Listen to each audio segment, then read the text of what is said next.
In a dramatic escalation of tensions in the Middle East, Iran has just launched a massive wave of ballistic missiles directly at Israel.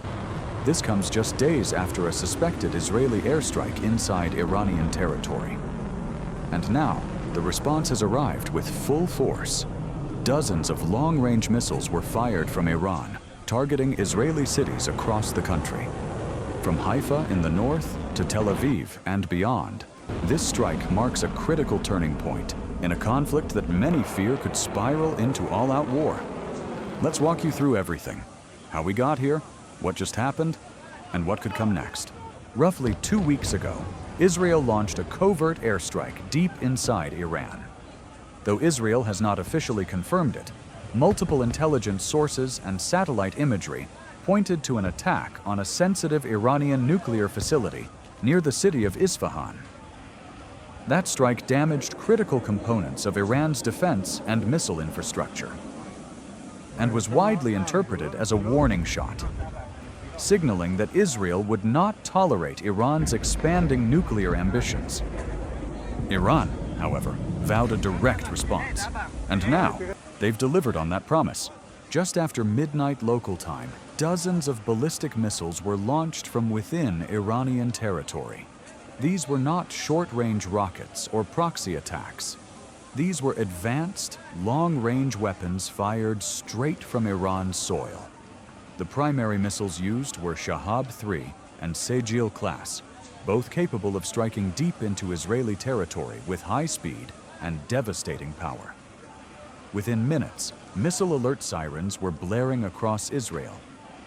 Cities including Haifa, Tel Aviv, Ashdod, Be'er Sheva, Ramat Gan, Kfar Saba, and several strategic military zones came under direct fire. Eyewitnesses described scenes of chaos, skies lit up with interceptor fire, families rushing to shelters, and loud explosions echoing across urban areas. Israel's multi-layered missile defense systems, the Iron Dome, David's Sling, and the Arrow, were activated immediately. According to the Israeli military, they were able to intercept a significant number of incoming missiles before impact. However, not all were stopped. At least a dozen missiles managed to evade interception, landing near Haifa's port, causing damage to infrastructure.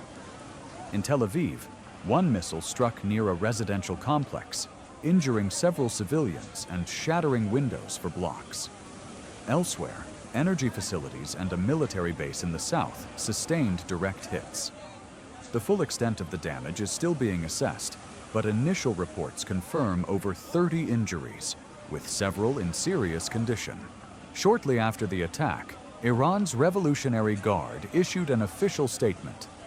This is a legitimate response to the Zionist regime's aggression on our soil.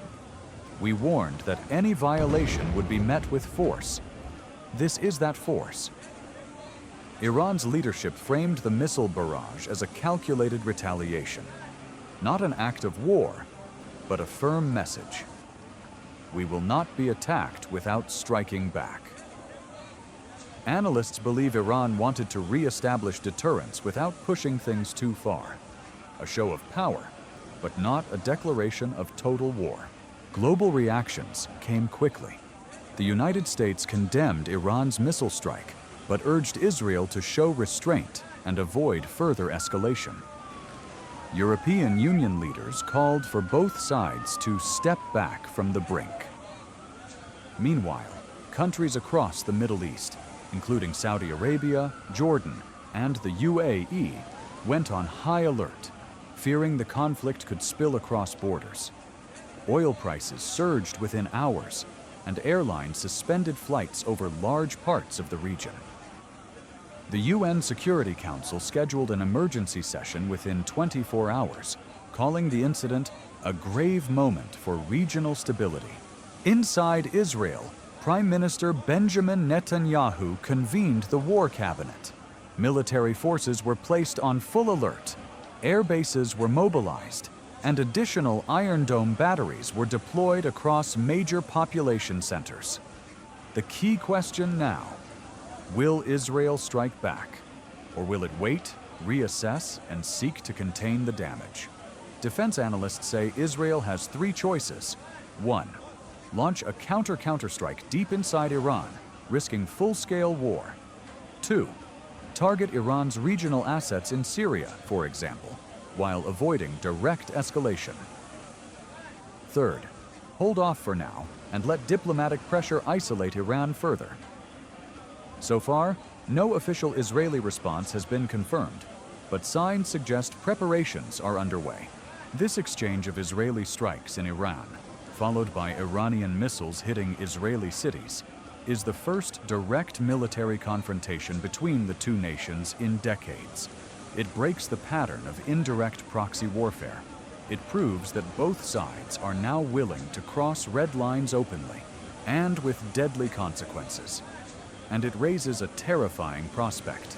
If the next move is another attack rather than diplomacy, we could be heading toward a region-wide war involving Hezbollah, US bases, Gulf states, and more.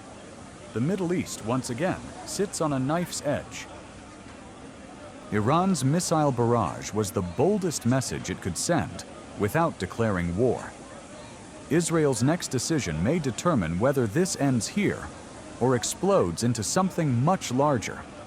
This story is still developing, and the next 24 to 48 hours will be critical. Stay tuned and stay informed. If you found this video helpful, please like, subscribe, and turn on the notification bell so you don't miss the next update. Let us know in the comments.